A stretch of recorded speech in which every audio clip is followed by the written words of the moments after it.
विदित्वा किमत्युमेति नान्यपन्था विद्यते यनाय नान्यपन्था विद्यते यनाय। इस पवित्र मंच पर उपस्थित सभी दिव्यात्मा महात्मा जन, परम श्रद्धा के केंद्र,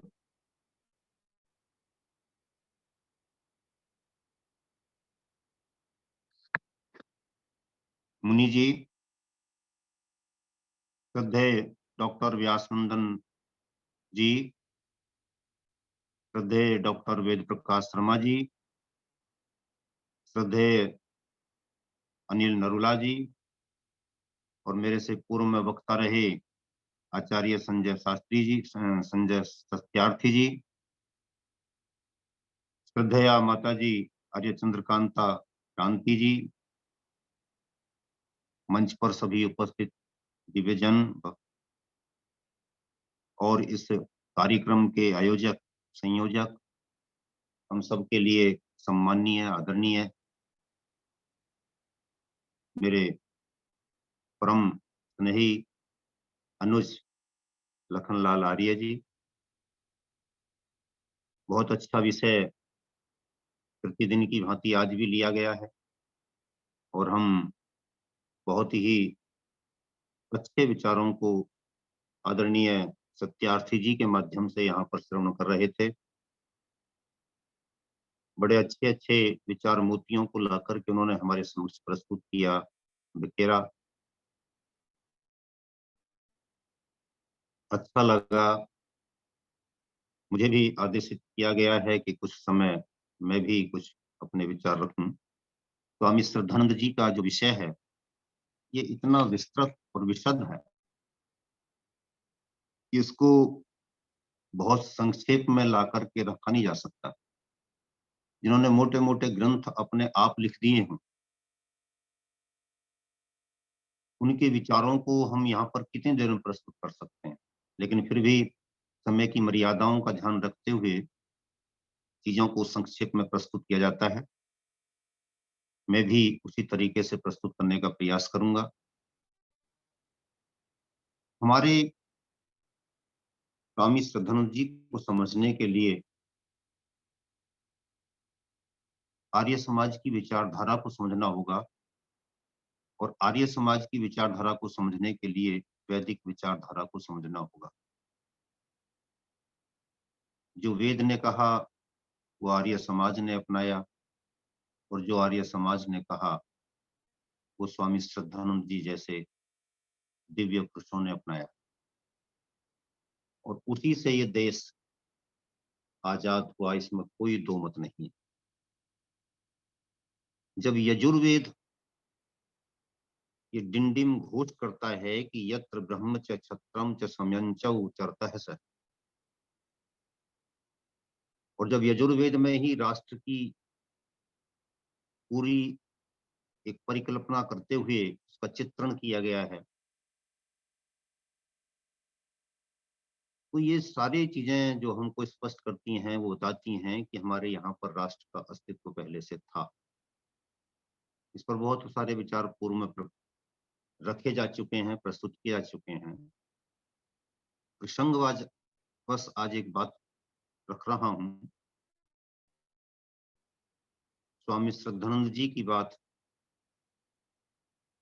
तभी पूर्ण होगी जब इस बात को हम समझेंगे और विचार करेंगे। ऐसा नहीं है कि यहाँ पर कोई समझता नहीं है, मुझसे अधिक विद्वान यहाँ पर बैठे हैं। आर्य समाज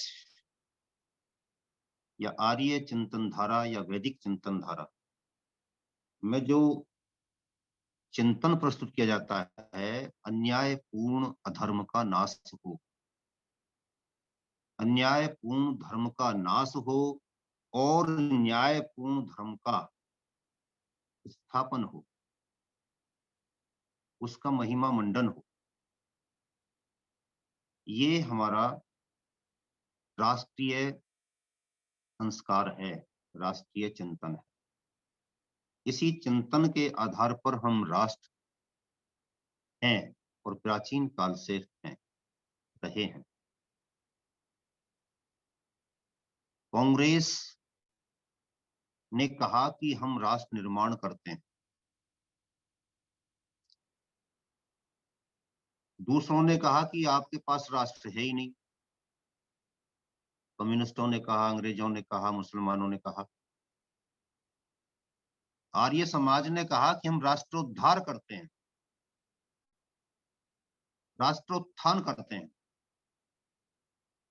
शब्दों का खेल देखिए और शब्दों की महिमा देखिए, शब्दों का चयन देखिए, संतुलन देखिए। आप कहते हैं कि हम राष्ट्रोत्थान करते हैं, राष्ट्रोद्धार करते हैं। इसी के लिए स्वामी दयानंद जी, स्वामी श्रद्धानंद जी, स्वामी ब्रजानंद जी, स्वामी पूर्णानंद जी, सारे के सारे इस काम के लिए लगे हुए दिखाई देते हैं, राष्ट्रोत्थान के लिए। इसका अभिप्राय क्या हुआ कि ये मानकर चलते हैं कि राष्ट्र तो हमारे पास पहले से है, हमें तो उसका उत्थान करना है। देश काल परिस्थिति के अनुसार जो उसमें घुन लग गया है, जंग लग गई है, केवल उस जंग को साफ करना मात्र है। और इसके लिए हम प्रयास कर रहे हैं, सतत साधना कर रहे हैं। स्वामी श्रद्धानंद जी ने भी इसी बात को लेकर के अपने जीवन को समर्पित किया, राष्ट्रोत्थान के लिए, राष्ट्रोद्धार के लिए, राष्ट्र के कल्याण के लिए। वो राष्ट्र के निर्माण की तरफ नहीं जा रहे थे कि आज हम कोई नई चीज बना रहे हैं। थोड़ी देर के लिए इस बात को यहां तक समझते हैं। कांग्रेस ही कह रहे थे, इसलिए उन्होंने राष्ट्रपिता बना दिया, राष्ट्र का चाचा बना दिया, मां बनाना भूल गए। लेकिन हमारे पास वो चीज थी, वेद माता, प्रचोदयंताम पावमानी दिव्यानाम। जब उसमें बोलते हैं तो आयु 5 चीजें जो वहां पर हम मांग रहे हैं, तो वो सब राष्ट्र के लिए ही मांगी जा रही, लेकिन वो वेद माता से मांगी जा रही। उनसे पूछो, राष्ट्रपिता तो था, तो फिर राष्ट्रमाता कौन थी? आज तक वो उनके पास कोई उत्तर नहीं है उस बात। ये उत्तर केवल आपके पास में, क्योंकि आप आर्य विचारधारा से जुड़े हुए हैं, वैदिक विचारधारा से जुड़े हुए। मंच पर जो भी विराजमान है, वो सभी अपने उन ऋषियों की परंपरा से जुड़ा हुआ है, जो वेद माता से प्रेरणा प्राप्त करता है, मार्गदर्शन प्राप्त करता है, ऊर्जा प्राप्त करता है। उसको लेकर के हमारे यहाँ पर, जो मैं पूर्व में भी बताता रहा हूं, कि अनेक बार ऐसा हुआ कि जब राजा नहीं था लेकिन सेना लड़ रही थी, और इस काम को कौन किन किन क्षेत्रों में करते रहो, तो सारा इतिहास दबा दिया गया। हमारी आपकी पीढ़ियां गुजर जाएंगी, जीवन खप जाएंगे उन सब चीजों को सुव्यवस्थित करने में। संक्षेप में एक बात से अपनी बात को जोड़ते हुए समापन की तरफ चलूंगा। खाप पंचायत हमारे यहाँ पर हरियाणा में विशेष रूप से बड़ी सक्रिय होकर के कार्य करती रही, और उनके पास में देखिए 85,000 युवाओं की, पहलवानों की ये कैंपस सिलेक्शन करते थे। लखन जी, कैंपस सिलेक्शन होता था जब किसी कबड्डी के मैदान से किसी योद्धा को, बलवान को, पहलवान को देश के लिए ले लिया जाता था। अच्छा जी।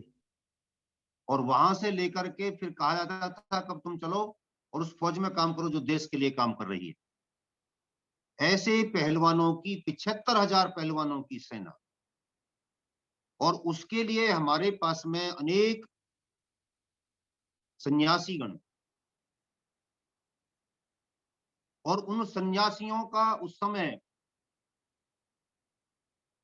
1856 में उन सबका संरक्षक, उन सबका आयोजक, इतिहास का एक नया तथ्य बता रहा हूं आप,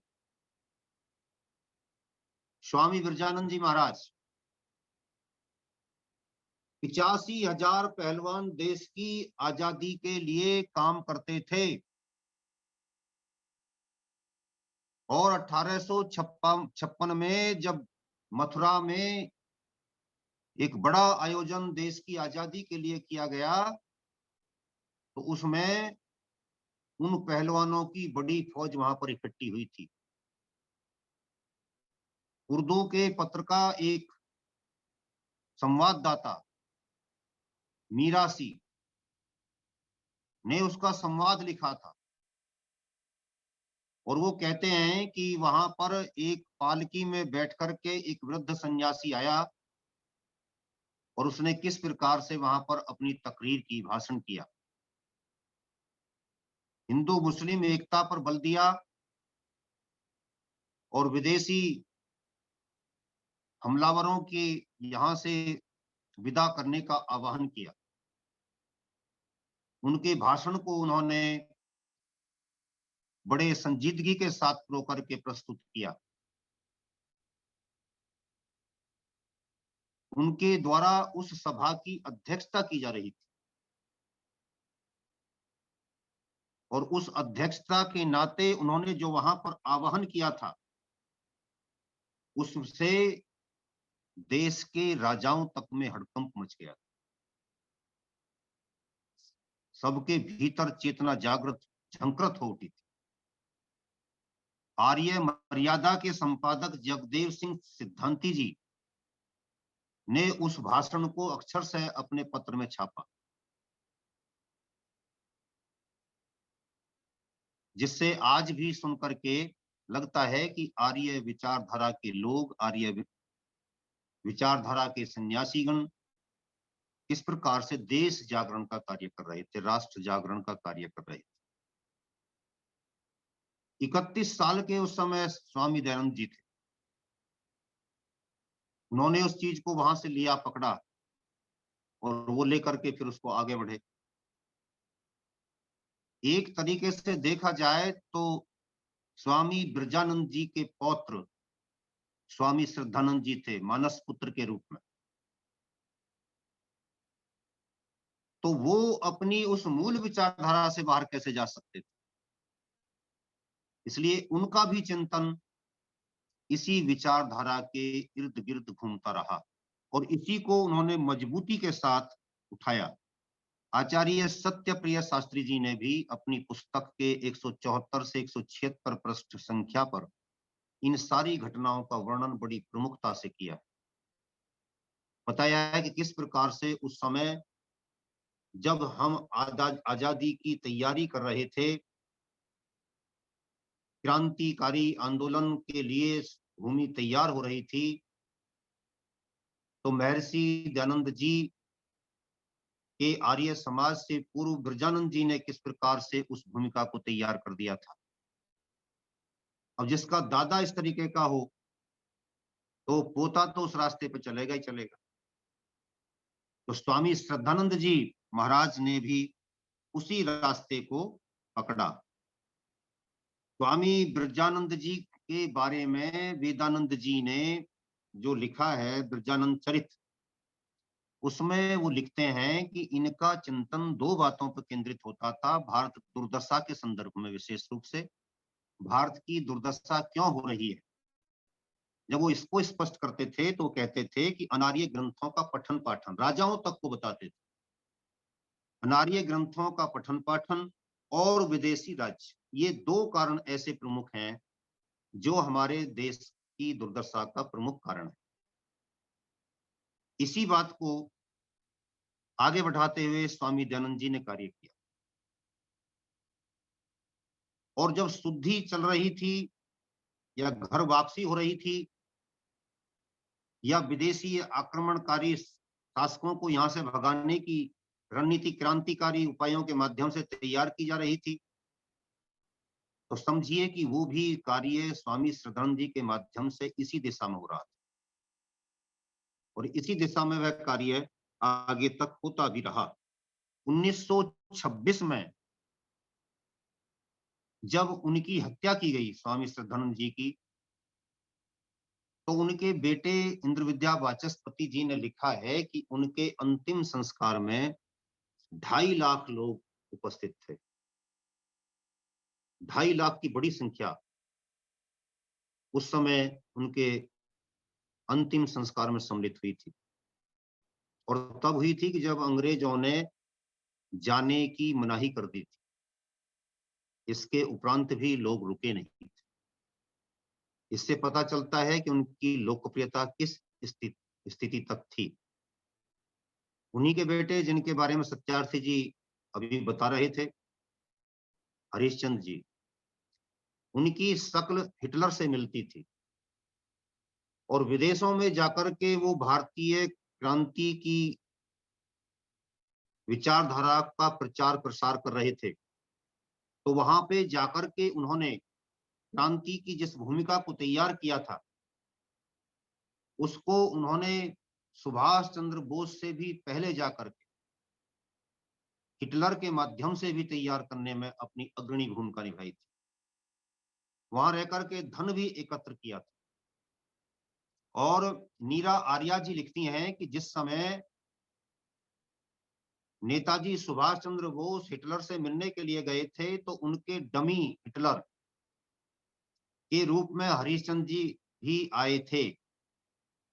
लेकिन नेताजी ने कह दिया था कि आप हिटलर नहीं हैं, मुझे हिटलर से मिलना, हिटलर से बात कराइए मेरी। कहने का अभिप्राय है कि जिन बातों पर नेताजी सुभाष चंद्र बोस, जो हमारे सब के लिए बहुत ही आदरणीय और सम्माननीय हैं, आगे जाकर के चले, उससे पहले उन रास्तों पर क्रांतिकारी स्वामी श्रद्धानंद जी के बेटे हरिश्चंद्र जी चल रहे थे। तो ये सारी योजना बनाने में जिस प्रकार से इनकी भूमिका रही, वह वंदनीय थी। अब मैं दूसरी बात को कहकर के समापन की तरफ चल रहा हूं। अब्दुल रशीद नाम का जो हत्यारा था स्वामी जी का, उसकी गली से जब पुलिस ने वहां पर दबिश बनाई, तो पुलिस को वहां पर एक बंडल मिला था कागजों का, जो उसके परिवार के लोगों ने अपनी खिड़की से बाहर फेंक दिया, क्योंकि उनको ये डर हो गया था कि अब यहाँ पर सीआईडी आएगी, यहाँ छापा पड़ेगा और ये कागज बरामद होंगे, तो फिर तुम पक्के पकड़े जाओगे और पकड़ करके तुम्हारे ऊपर अनेक प्रकार की धाराएं लगेंगी। तो उन्होंने अपने घर के जंगले से, खिड़की से कागजों का वो बंडल बाहर फेंक दिया। सीआईडी के लोगों ने उस बंडल को उठाया और उस बंडल को उन्होंने इंद्रविद्या वाचस्पति जी और लाला देशबंधु जी को ला करके दे दिया था कि ये कागज मिले हैं। उससे स्पष्ट हुआ था कि तबलीग के लोगों ने और अनेक मुस्लिम आतंकवादी संगठनों ने मिलकर के अब्दुल रशीद को अपना मोहरा बना करके स्वामी जी की हत्या करवाई थी। दुर्भाग्य का विषय है कि इस विषय पर आज तक कोई आगे जाकर के काम नहीं हुआ। वो चेहरे कौन कौन थे, हमने एक बदनुमा सा चेहरा अब्दुल रशीद के रूप में पकड़ लिया, और अन्य चेहरे कौन थे, उनके उत्तराधिकारी आज कौन है उन चेहरों के, इस ओर हमने कुछ नहीं किया। तो ये सारा का सारा भंडाफोड़ जो हुआ था वो उससे हुआ था। और इंद्र विद्या वाचस्पति जी ने वो सारा बंडल दे दिया था लाला लाजपत राय जी को, और लाला लाजपत राय जी ने वो दे दिया था होम मिनिस्ट्री के एक सदस्य को, जो कि एक अंग्रेज थे, विंसेंट स्मिथ। और विंसेंट स्मिथ ने उस बंडल को लेकर के ये कहकर के रख लिया था कि आप निश्चिंत रहें, हम इस पर काम करेंगे। उसके बाद वो बंडल कहाँ गया, उसका क्या हुआ, ये किसी को कुछ पता नहीं है आज तक। अब मैं अंतिम बात कहकर के बात को समाप्त कर रहा हूँ। स्वामी श्रद्धानंद जी महाराज की जो हत्या हुई, और वो जो मैंने आपको अभी अपने वक्तव्य में 1-2 दिन पहले जो बताया था कि किस प्रकार से उन्होंने 4 करोड़ हिंदुओं को, जो हमारे एससी भाई थे, हरिजन भाई थे, उनको किस तरीके से बचाने का कार्य किया था। और जब वो कार्य किया जा रहा था, तो उस समय गांधी जी के क्या विचार थे। उस समय के जो कांग्रेस के अध्यक्ष थे, कांग्रेस के अध्यक्ष मुस्लिम थे, और मुस्लिम अध्यक्ष ने कहा था कि मुझे एक व्यभिचारी, उसने अपने शब्दों में कांग्रेस के मंच से कहा था, मुझे एक व्यभिचारी फाजिल और फासिद फासिद का अभिप्राय होता है उनके यहाँ पर दुष्चरित्र। तो उन्होंने कहा था कि मुझे ऐसा व्यक्ति भी जो मुसलमान है वो भी पसंद है गांधी के मुकाबले। इस पर वहां पर एक प्रस्ताव लाने की चर्चा हुई थी, कांग्रेस में प्रस्ताव लाया जाए, और जो कांग्रेस के अध्यक्ष ने इस तरीके की बात बोली है, इसका निंदा प्रस्ताव आना चाहिए मौलाना मोहम्मद अली के खिलाफ।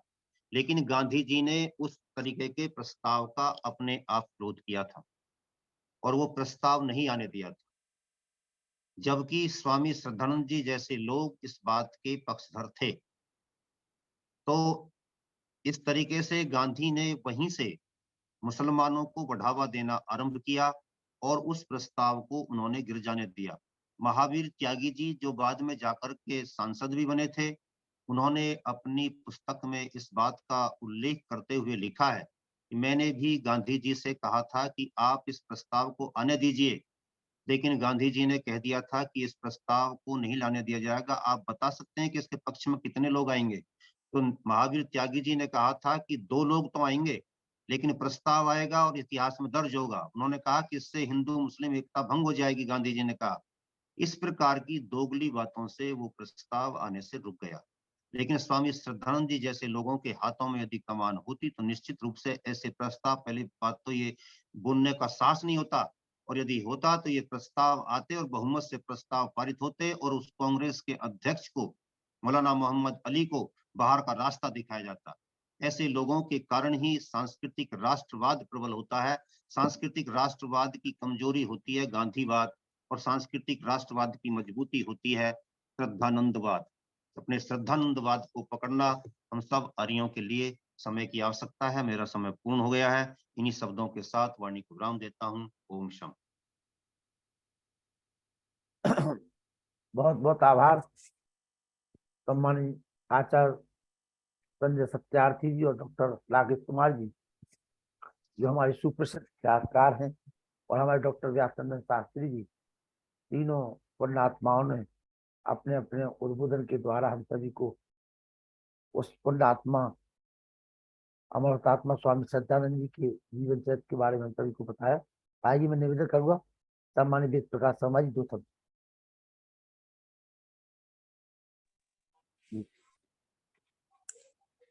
स्वामी श्रद्धानंद का सहयोग हम लोग जानते ही आर्य समाज के लिए बहुत ही अच्छा रहा।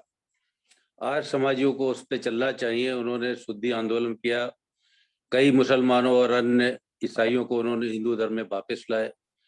दूसरा, उन्होंने गुरुकुल का निर्माण करके आर्य गुरुकुल पद्धति को आगे बढ़ाया, वेदों का पठन पाठन कराया, जो कि हमारी वेद ईश्वर प्रदत्त है, ईश्वर के द्वारा हमारे ऋषियों के थ्रू आए हैं, उनको पढ़ाया, जो कि यूनिवर्सल नॉलेज है, जिसको कि हम ऋत ज्ञान कहते हैं। तो इसके लिए दयानंद के अनन्य भक्त स्वामी श्रद्धानंद के लिए कोट सा प्रणाम, बहुत बहुत धन्यवाद।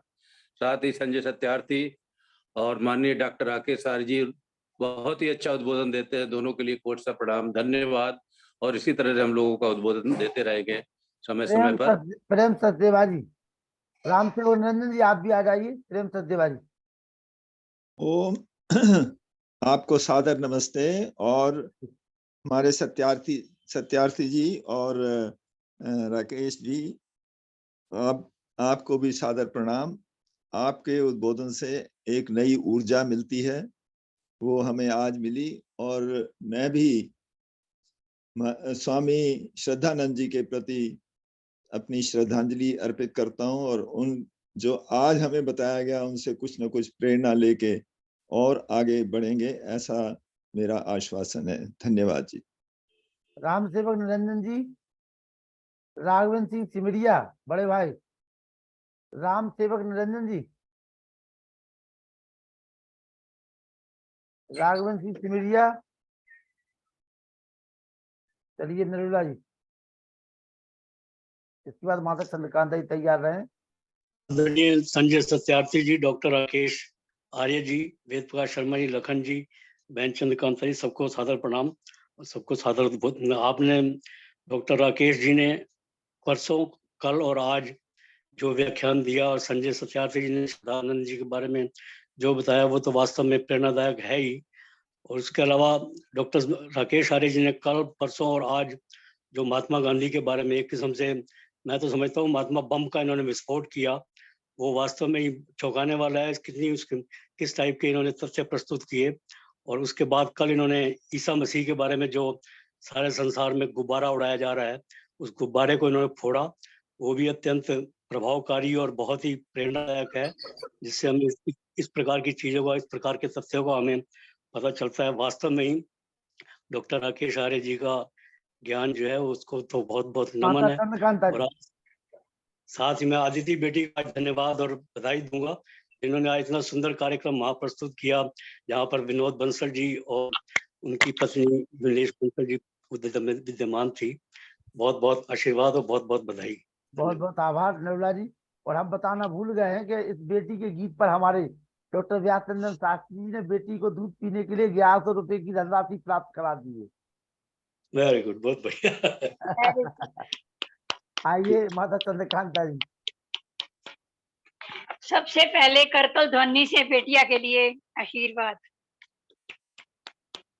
प्रिय वीर लखनलाल जी, मेरे भ्राता अनिल जी, आदरणीय व्यासचंद्रन शास्त्री जी, श्रद्धेय मुनि जी, सम्मानीय राकेश आर्य जी, डॉक्टर राकेश आर्य जी तथा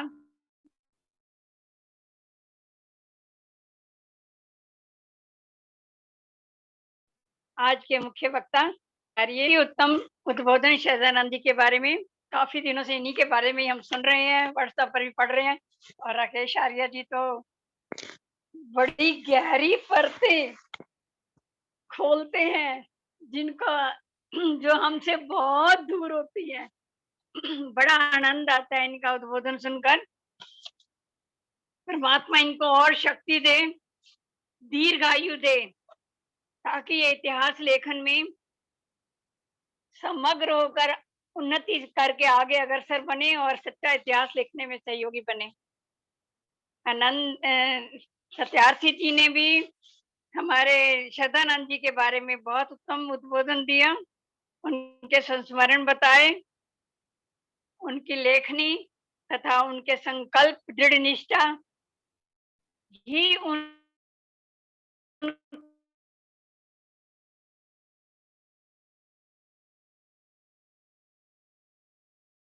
को आगे बढ़ाने में सहयोगी रहे, क्योंकि वो ऐसे रंजित थे और उनकी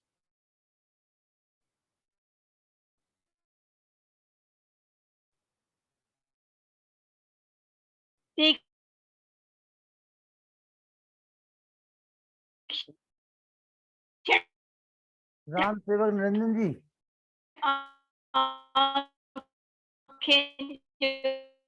ज्योति ज्ञान और चिंतन वास्तु के लिए बड़ा उपयोगी है। और हम सबको श्रोताओं को ऐसे ऐसे मानस जो आप्त पुरुष के रूप में हमारे सामने उपस्थित होते हैं, उनको सुनकर अपने जीवन का कल्याण करना चाहिए और अपनी संतानों के अंदर ये संस्कार भरने चाहिए ताकि वो उद्यत हों। धन्यवाद, बहुत बहुत धन्यवाद।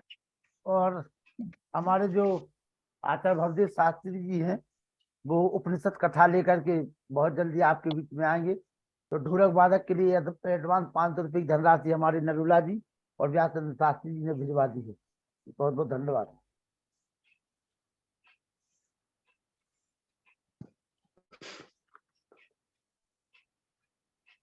आइए व्यासचंद्र शास्त्री जी। जी जी, सभी का आभार व्यक्त कर हम शांति पाठ कराएंगे। जी जी जी। ओम श्रद्धा समिध्यते श्रद्धया हूयते हवि श्रद्धां मनसी वाचे श्रद्धया वेदयामसि। ये सचमुच आज का जो विषय बड़ा ही मनोहर और बड़ा ही शानदार रहा। हमारे आदरणीय मित्रवर्ग आचार्य संजय सत्यार्थी जी ने आज अपना व्याख्यान दिया है और हम लोग एक साथ विभिन्न कार्यक्रमों से जुड़ते रहते हैं और उसमें एक अप्रतिम व्याख्यान, जो अनेक गुत्थियों को सुलझाने वाला व्याख्यान हमारे आदरणीय महान इतिहासकार डॉक्टर राकेश आर्य जी का रहा है, जो प्रत्येक दिन उनके व्याख्यान एक से एक होते हैं। अद्भुत व्याख्यान हुआ है और इसके साथ ही साथ जितने भी मनीषीगण यहाँ पर जुड़े हैं, हमारी माता आचार्य चंद्रकांता क्रांति जी ने जो अपने विचार दिए हैं, सचमुच धन्य है।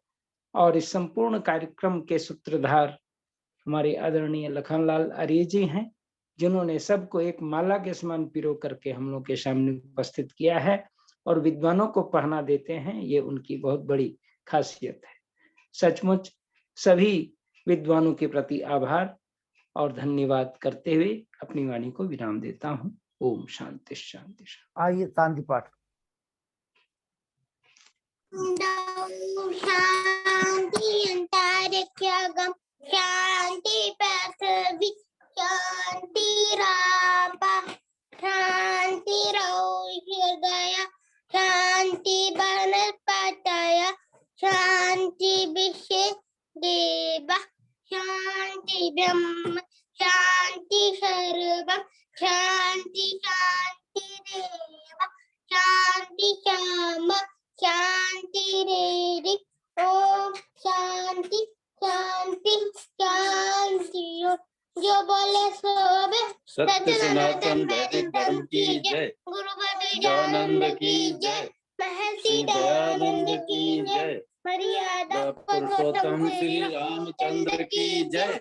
योगेश्वर श्री कृष्ण चंद्र की जय। लेख राम की जय। उधर हो जाओ। भारत माता की जय। गौ माता की रक्षा हो, पालन हो, आर्य समाज अमर रहे, की ज्योति जलती रहे, ओम का झंडा ऊंचा रहे, आर्यों के महाकुंभ की जय। स्वामी सुधानंद की जय। स्वामी आत्मानंद की जय।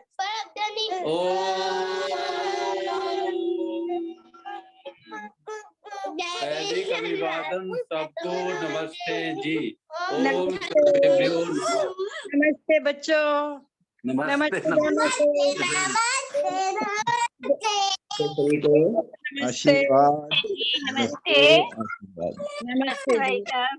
नमस्ते। नमस्ते जी, सबको सादर। हाँ जी, नमस्ते जी, नमस्ते जी।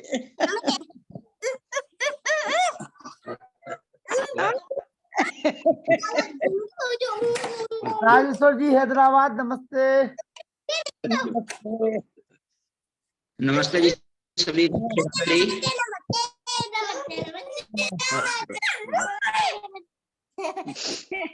रौनक आ जाती है, बच्चे रौनक मचा देते हैं।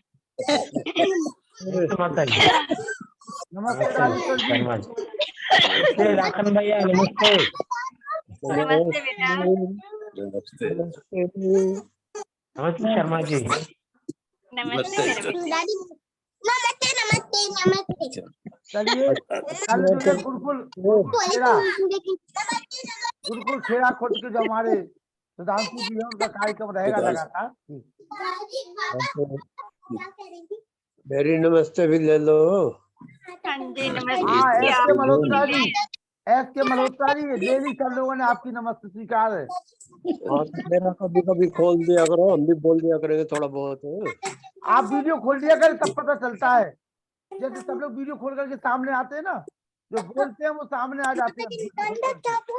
जी मल्होत्रा साहब आ जाओ, आ जाओ सामने। परंतु आप राकेश जी आ जाओ। सामने ना करें। भैया सामने आ जाओ ना।